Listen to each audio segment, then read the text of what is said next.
Germany has made a massive mistake by tying themselves to China. Is it over for Germany, or can they muster a strategy to actually fix it?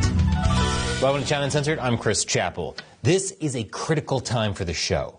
Do you see my recent video when I traveled back in time to talk to my younger self? Many of you told me it was the first video YouTube has shown you in months, even though I make 4 videos a week. This is exactly why I launched Operation Honeypot 2, Electric Poogaloo. I need your help to save the show. Go to my website, ChinaUncensored.tv, and subscribe to join the 50-cent army. We are now halfway to our goal of the 3,000 subscribers we need to keep China Uncensored going. And remember, when we get to 3,000, I'll be convening a special meeting of my 50-cent army, exclusively on our website. And you don't want to miss that. Oh, and stick around to the end of the episode, because I'll have a special Operation Honeypot update. So I've been saying for a while now that the rules-based order and international law are dead on fun at parties. And you know what? As a reaction, Western countries like Canada and the UK are pursuing even closer ties to China. So this has me wondering, is Germany making the same mistake? See, last week, German Chancellor Friedrich Merz met with Chinese leader Xi Jinping in Beijing for the first time since he took office. At first glance, it seemed that Merz was going to be tough on China. It was just a month ago he called on Europe to be stronger both economically and militarily. And he called on China to reduce subsidies for its domestic manufacturers to allow the value of its currency to rise and to ensure continued exports of raw materials such as critical minerals. And he also said that Germany should have no illusions about China and to beware of China's goals of creating a new multilateral order according to its own rules. Other German officials also expressed concerns about Chinese government subsidies, manufacturing overcapacity, restrictions on rare earth exports, and China's role in the Russia-Ukraine war. Oh, this is getting my hopes up just to be let down yet again, isn't it? Merz's tour was meant to press China on fair trade competition, something China's been ignoring for some time. For specifics, please feel free to peruse one of the 90,000 examples on this channel. But guess what came out of Merz's meeting with Xi? Barely much of anything. Yep, this is why I've learned not to get my hopes up. In the end, Merz simply got a pledge by China to import more high-quality goods from Germany, and a promise to buy up to 120 Airbus aircraft. And I'm sure China will stick to their word. Just ignore the 90,000 examples of times they didn't. So Germany didn't gain any major concessions from China, just symbolic wins, if you can even call it that. This comes as Merz pursues a comprehensive strategic partnership with China and says he wants Chinese investment. Which, if you ask me, sounds like a disaster waiting to happen. And it won't be waiting long.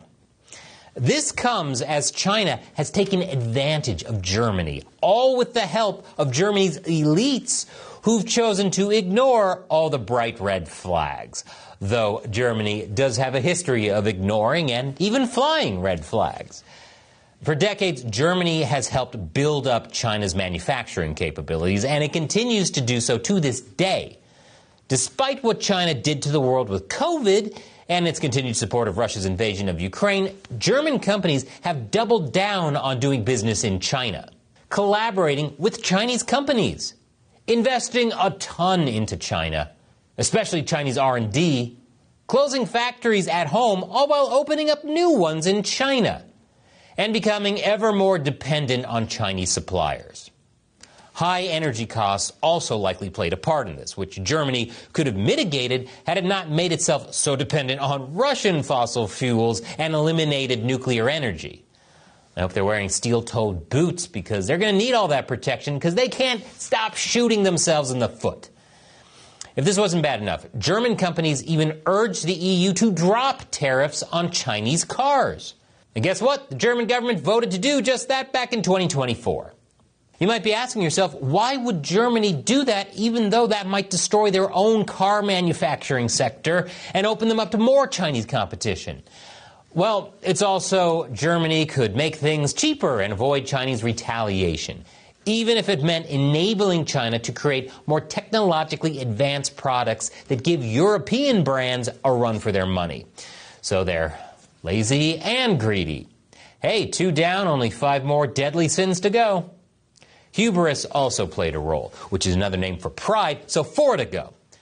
Many Germans believed that China wouldn't be able to overtake Germany in key industries. In 2016, Klaus Neumann, then president of software giant SAP, agreed. Neumann thought it would take at least 20 to 30 years for the Chinese to master these processes and technologies. But it didn't take that long because China got a ton of Western help. It's like Germany is trying to speedrun their own demise. There's also the misguided assumption that China is like any other country. In 2024, then German Chancellor Olaf Scholz compared Chinese car manufacturing to Japanese car manufacturing. Though clearly he couldn't see the huge differences between the way Japan does things and the way China does things. On top of all that, there's this deep-seated idea that playing nice with China and giving it what it wants will somehow change its behavior when that has never worked out. The thing is, all that Germany has done for China has come back to bite them.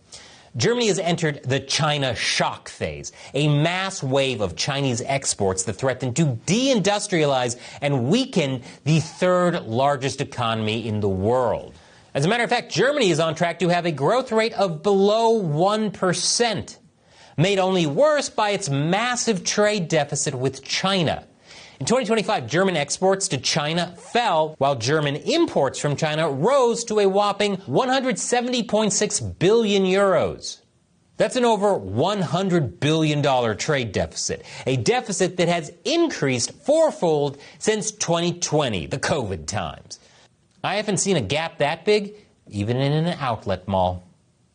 Chinese vehicles, batteries, machinery, chemicals, and more are flooding the German market, as you can see here with China as the orange lines in these graphs. And Chinese competition is blowing Germany out of the park, as you can see with this decline of German car exports to China, and the rise of Chinese BYD exports. As a result, Germany's manufacturing sector is getting absolutely gutted. Are they jealous of China's goods? Envy, 3 deadly sins to go. Since 2019, Germany has lost well over 200,000 well-paid industrial jobs. Hundreds of thousands more are at risk. And Germany's manufacturing sector currently faces roughly 10,000 job losses per month. It's a situation that's even worse than the 2008 financial crisis and COVID, which in turn is costing Germany and making them more reliant on China. And I assume filling its workers with wrath. 2 deadly sins to go. By letting China become its top trading partner, Germany has basically maneuvered itself into becoming a target for Chinese blackmail, driven by short-term profit interests. Some like to point to how Germany pushed back against China by openly framing the relationship with China as systemic rivalry in 2021, and publishing in 2023 federal government China strategy that encouraged de-risking while calling China a partner, competitor, and systemic rival. In practice, though, German leaders have done very little to protect Germany from China. If anything, they jumped into bed with them. Yep, lust, 1 deadly sin to go.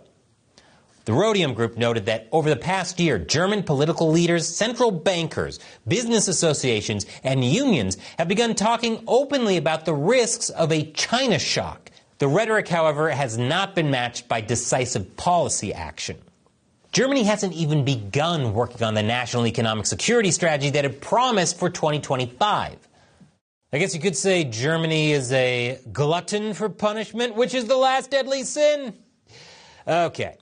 Now, I know I've had some bad luck checking in with future Chris about Operation Honeypot 2, Electric Poogaloo. One was just a flaming skeleton. The other sold out to the CCP. So maybe let me check with a near future Chris. Hello. Wow, you look normal. Well, I certainly feel normal. Well, so how did Operation Honeypot do? Did we get enough subscribers to keep China Uncensored alive?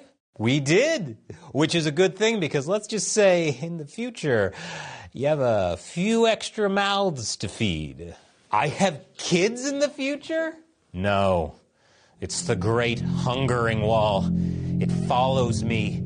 It has many mouths. It must feed. It must feed. God, is there any future that's normal for me? Anyway, click this button to go to my website and join my 50-cent army. I apparently have to feed a hungering wall in the future. Probably not cheap. Thanks for watching. Once again, I'm Chris Chappell. See you next time.